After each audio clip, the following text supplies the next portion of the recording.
Just in case you're just joining us, the Independent National Electoral Commission, INEC, has declared the presidential candidate of the All Progressives Congress, Bola Ahmed Tinubu, as the winner of the 2023 presidential election. The chairman of INEC, Professor Mahmood Yakubu, declared Tinubu the winner at exactly 4:10 a.m. today in Abuja. The former Lagos State governor polled a total vote of 8,794,726 to defeat his closest rival and the presidential candidate of the People's Democratic Party, PDP, Atiku Abubakar, who scored 6,984,520 votes, and Peter Obi of Labour Party, who polled 6,101,533 votes.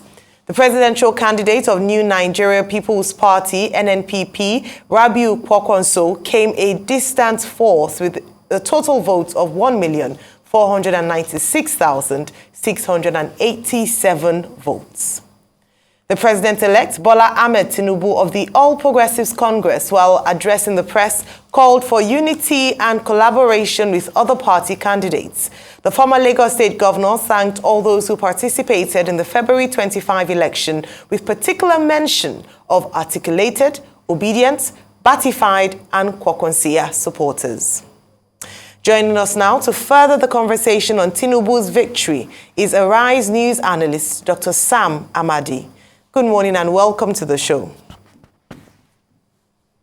Good morning. Good morning. Thank you very much. Good morning, Sam Amadi. Well, let's start. Good morning, Dr. Ruben. Yes, let's start with the big controversy among lawyers since yesterday about the proper interpretation of Section 134. Before now, Olisagbakoba in January had raised 3 questions, and he said he was a little worried, and he asked INEC for clarification. Well, it turned out that his statement then was prescient, now it's become a big issue. Now, the "and" that is referred to in Section 134, is it to be read conjunctively or disjunctively? That's the argument. Is it compulsory that whoever is going to emerge as president of Nigeria, now that we have a president-elect, must win in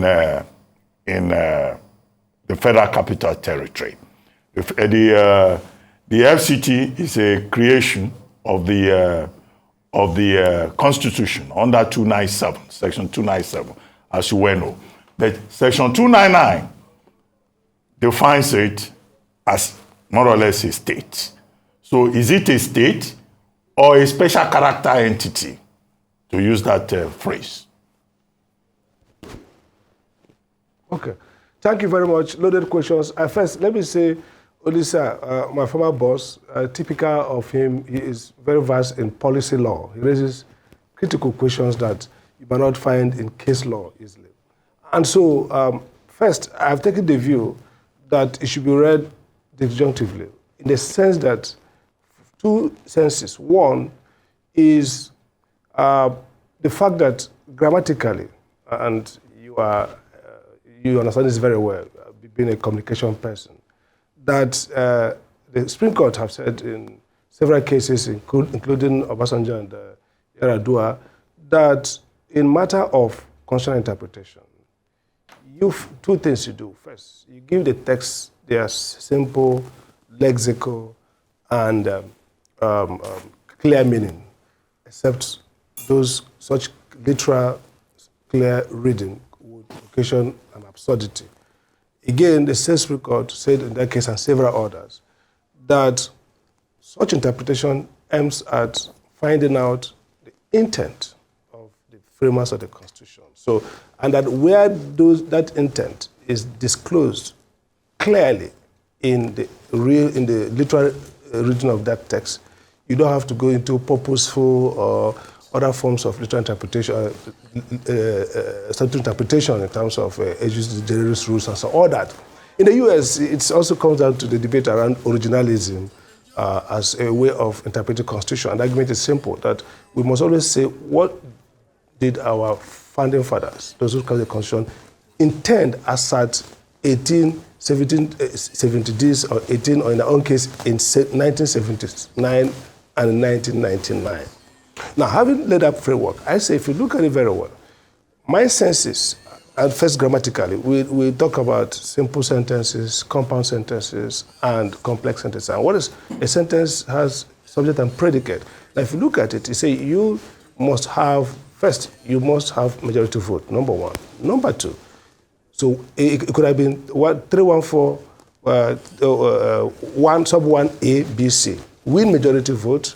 2, win 25% of 2/3 of 25% of the 2/3 of all states of the federation, and then 3, win 2/3 of federal capital territory. Now, that sentence structure tells you that, and there connects 2/3 of 25 of 2/3 of the states and 25 of FCT. So I read it that the and separates two categories, not including, as a constitution sometimes used. Okay. Then the other question people raise is that the constitution says you should treat Abuja as if it is a state. Now, as if it's a state means, first, it's not a state.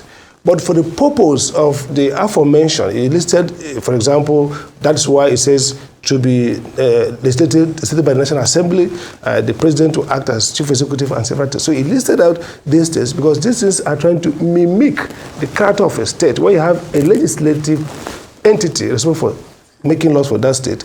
You have an executive authority responsible for making law for that state. You have a federal high court of FCT. So the three branches of government, all the symbolisms and all the constituents of the legal and juristic constituents of a state, Abuja mimics it. So Abuja is actually a federal capital territory, not a state. It doesn't have a governor elected by itself. By March 11, we'll be going to elect governors for those states not caught up by the off-season election cycle, and the elect House of Assembly. None will do that in FCT. We have, other states have chief executives who are accountable to their people because they're elected. Abuja has a person appointed by the president to manage that place. And now, so the second point I raised also is, now if you move away from literal grammatical structure to pass through look at it and say, look, if from a lexical perspective, this is what this sentence means. You will get to the constitutional intention and ask yourself, why would, and people are right, don't put it, say, look, you are giving Abuja a trump. So if you say Abuja is a must win, or you must have 35% Abuja, it means that you actually say that Abuja trumps. So if 29 states in Nigeria says 25% of them say we like this man, like in the case of Tinubu, who apparently has got about 26 states, I understand, which means he has got very broad approval across the country. So the reasonable thing is to say, oh, this is a popular, acceptable candidate, just like the U.S. Electoral College, gives you a threshold. If you hit that threshold, you are acceptable. You have legitimacy. Now, one now asks, if you give Abuja this special status, it's equivalent of trumping, saying, look, if you don't get Abuja 35%, forget it. Could there be a reason that is reasonable for the constitutional framers to think in that way?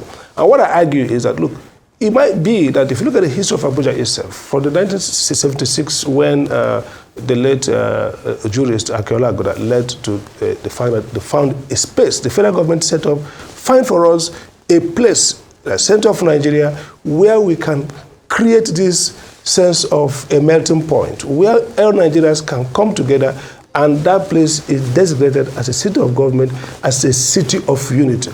So one can argue actually that it might be that intention here is to give this Abuja this character so that since we're a country with a history of very divisive politics, cleavages, as the French will argue, then you needed to be a president, you must have reasonable acceptance, 25%, from this place where all Nigerians, nobody owns.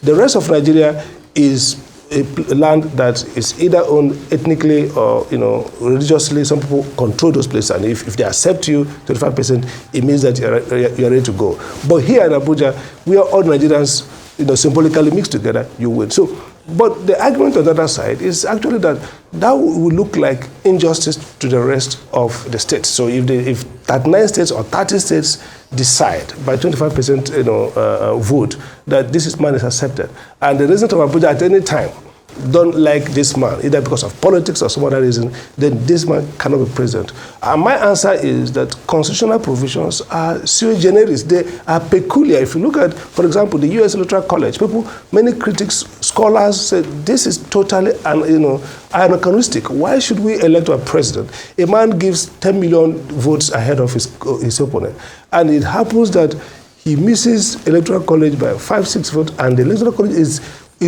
unfairly distributed across states. Some states, 2, 3, 4 states in the U.S. hold a trump. They give you the biggest, haul of states. Other states, whereas they have equality of states in the Senate, every state, no matter how small you are, you have the same number. But the Electoral College, you see great diversity, disparity. And the question then is, because of the peculiar history, evolution of the U.S. constitutional order, that we have this almost anachronistic, some people say, very not intelligent actually provision to allow. We saw that we got into trouble in with Trump, where if the reps had dissatisfied the election, he wouldn't have won. So my argument would then be that this constitutional text, until amended, seems to me, on the textual reading of it and constitutional originalism, that this text suggests that Abuja is a place you must have 25%. Now, we've never had a history. People have referred to Obasanjo and I think Buhari, where the Supreme Court, Nikki Toby, talked also about literal interpretation and a sense in which they looked at two-thirds, what it means. But they never, these elections, except I'm missing something, everybody who was declared had got more than 25 in FCT. So it had never come up in a case where somebody missed FCT and the issue was to determine whether the person was qualified. So there are no case laws that are directly have spoken to this issue. And I think it might be a case, and by the way, INEC didn't have much to do. They would have said, you know what, this dispute is bigger than us to determine. But on what we know, this man had met and declared him right. But I think what INEC should have done when Olisa raised this issue was have issued their own advisory. Every regulator has a right, is the first person who has control of interpretation of their status. The U.S. Supreme Court in Chevron and National Resource Council case, the locus classicus, said it clear that the regulator, the agency that is the regulator created by the Act, is the master of that Act. Yes. The INEC should have, if I was INEC chairman, I would have issued our position that in our case, what is required to be tutored is that either you must get 25 in FCT or you don't need to get it if you have enough states. Now, that would have been the right thing to do, to issue agency's reading of its act, which is what you do. Then Amadi, that would have been clear to everybody that this is how INEC will go ahead. They can go to court. Yes, go ahead, sorry. Thank you. Yes, thanks for sharing that, your perspective. Interesting, because it brings up even more questions. And I'm sure some people would disagree with you. We've been having quite a debate around the interpretation of this particular aspect of law. But another part which has come up as contentious following the announcement of the results is what we've cited on this show already this morning in terms of Section 160 of the Constitution and 148 of the Electoral Act of 2022, which is INEC's independence to create its own laws, even without recourse to the president, and the fact that the use of IREV, despite it being one of their guidelines, is in contest. What's your view on this? What's your perspective and interpretation? At least, I mean, I know the court is the final interpreter, but it would be great to get your thoughts and perspective on this as well. Is the use of IREV, or the lack of use of IREV, does it make this election illegal, since INEC itself had put it as one of its guidelines? Very good question. Let me start with this. In 2019, when INEC claimed it didn't have powers to do certain things, I was one of those who argue that the Constitution made INEC a super regulator. That section simply means that INEC is one of those bodies that didn't need, in fact, as a matter of fact, INEC didn't need the new Electoral Act to mandate electronic transmission. And INEC has started it before even the beavers had started running, even before the law legalized it. Why is this so? INEC is given the authority as a rulemaking body to make rules.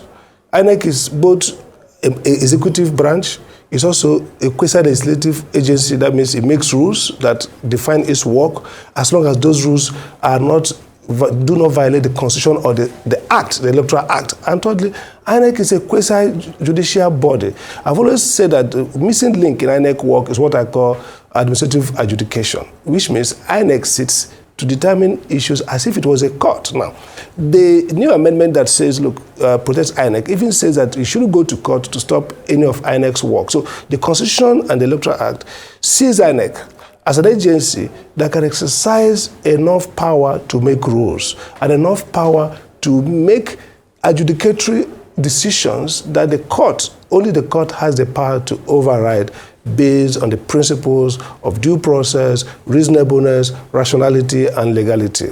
Now, back to the issue around this IRF. Now, people argue, and it's very so surprising for anybody to argue, that INEC had discretion to choose a different mode. Now, look at what happened. The legislators gave INEC power. So in typical administrative law language, it says the legislature has donated power. Congress has donated power to the agency. So it says INEC will give you the power. Instead of immediately in section 60 of the Electoral Act, instead of saying that the mode for transmission or the mode for collecting election votes is X, it says INEC shall decide what mode to use. Now, what that does is that it's deferring to INEC's expertise and the right thing to do. In administrative law, which I used to teach, we say that legislators should not make laws that provide for details, because the technical know-how, the expertise of what works, what technology can work, should be left to the expert, whether it's the central bank, whether it's INEC, whether it is the military. Let the expert, provided they follow due process. So INEC had options to go into rulemaking mode and say, we will use manual. We use manual plus technology. This is the steps we will take. INEC has the power to do so. Nobody will constrain it. But the moment INEC had gone through that process and released a directive and a guideline, that becomes subsidiary law.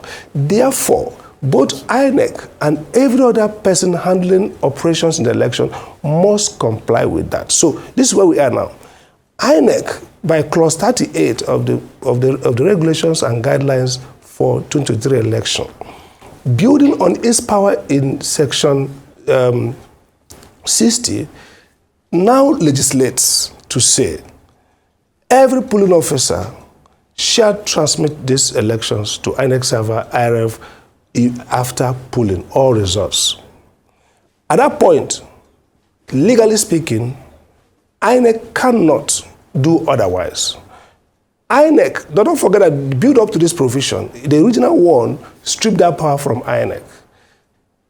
Civil society advocacy, I remember very well, built hard on that, and National Assembly now, tactically and wisely in my view, instead of immediately saying electronic transmission, they say no, let's give it to INEC, because NCC came out then with a dubious data around internet penetration. And INEC had a different data they worked on. That NCC said something like 35%.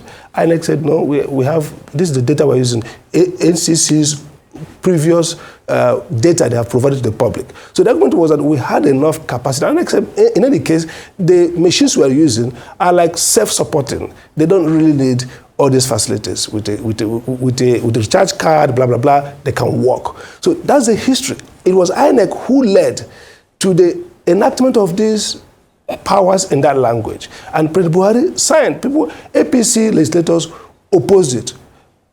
Buhari signed. After the signing, the lobby against it continued. INEC restated as late as December last year that it was going to use that methodology. Now, INEC can go back on their words. We can only accuse them of being immoral, unprincipled, but it won't be invalid. But having made a legislation, a law on how elections will be transmitted, INEC can only go back now. So assuming a week or 2 weeks out before the election, INEC, having done their expertise, research, got data, had concern that, look, we can't transmit. INEC has the powers to do rulemaking and come back and release an amended guideline. Says, in this election, this is how we're going to do it. We will have our comments, we'll all accuse them of something or the other, but everybody will now know that the legal basis and the process mandated by law is now this mode of transmission. So at this point, any lawyer who argues that INEC has discretion to move around from what it has to rulemaking powers done statutorily on powers conferred by the National Assembly, if a person argues that way, I'm ready to put my certificate on the ground that the person does not understand administrative law. INEC's guidelines are law, and a regulator who makes a law cannot act contrary to the law, except where the law provides that it can act contrary to the law. Okay. Another part of this understanding will be as regards, and let's dial back to what happened in 2019, the role of a server. We all know the sticking point in that election was that INEC claimed they had no servers. So there was no place to be able to check the backup. All of a sudden, we have seen result uploads from the same to the same server. INEC claimed there was a glitch. An upload could not be done in situ at the polling units. We've seen uploads there. The conditionality to be met for those uploads was the general agreement at the polling unit and the upload at the polling unit, not at the collation center. Please, can you explain that, entrapment legally? Well, I've been trying to be focused more too legalistic and not make judgments about INEC. My views about INEC and the election has been very clear from the war that INEC was surprisingly incompetent to the point of some of us presuming that INEC acted corruptly. See, in 2019, it's good to bring us context. The context for the advocacy for electronic transmission is what happened in 2019. Now, before 2019, just like this, INEC had also talked about in-server. Then when the issue became a dispute, INEC says we don't have a server. Now, the matter went to Supreme Court, and the court decided, and of course, the PDP who went to court lost. So those confusion was what led to this, the new innovation that INEC now mandated. Now, if you look at how it has worked in Anambra, how it worked in Ekiti, in fact in Osun, there were reporting instances of contestation, quarrel between voters and INEC officials, voters who insisted that this should be uploaded now, and some of the officials tried to refuse to do that immediately. There were reported cases, but ultimately most of the results were transmitted at the polling units. And again, this is how it works. The INEC itself has demonstrated that by BVAS card reader is the same machine and device. And if you read clause 38 carefully, it provides step by step what should be done. So when the voting has happened and counting has completed, it's collected manually, meaning that the results are entered in a sheet of paper, which in the INEC provides form, it says in the prescribed form by INEC. And the results are entered, just like we see on social media, people bring those results. Then they just sign off on those results. Why this is done is that this is not a result generated electronically from anywhere. This is a result that people who are agents, voters, most times will still be there, some of them, and they see it, this is the result we voted for, counted publicly, they sign off. Immediately, the polling officer transmits. Now that transmission is, it takes a picture, it's like a scan. It was designed to be what they call PGEP, that's a picture, not wet, so it's not something that you can override. They snap that picture and upload it. Then the IRF to the permanent server, okay, what do not call server. But the basic thing is that it's uploaded as it is, signed at the polling unit, not when you get to the collection center, whatever, because they have various collection centers for world level, from local government to state.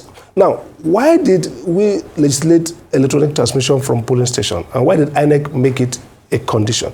Because the history of manipulation is that we think about how will a court manage disputes, what you call polycentric disputes, where A says this number was cancelled, the one I had before was 42, I got 400 votes, this one is 200. It was when they were going, Mr. X took it and went under the bush and they changed the figure. Mr. X said, those things, that's a problem. So we now have a language of bumper to bumper. When they take it to a collection center, you drive to them, so follow them bumper to bumper. If they swerve, you swerve. If they stop, you stop. If they come out, you grab them.